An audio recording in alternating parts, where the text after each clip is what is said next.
Algo tirau de pescuezo.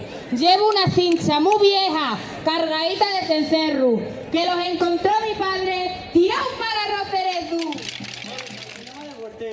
Que me gustan los frejones, la lechuga y los puerros. Que me ayudan a brincar en la danza del paleu y a pegar botis muy alto, como si fuese un conejo.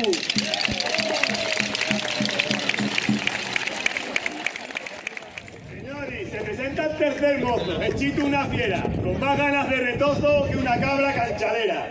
De esas que tiran pa'l monte y no se echan ni la siesta. Ahora veréis cómo chocan los palos de madruñera.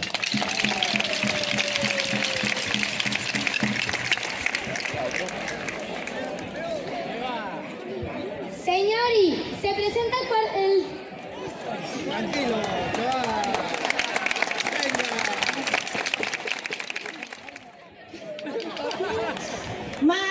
Se presenta el mozo cuarto, más alegre que una pascua, pues quiere que todos ustedes se fijen bien en la danza, que es un verde bien plantado de la comarca jordana, donde los pies y las manos se mueven con mucha gracia.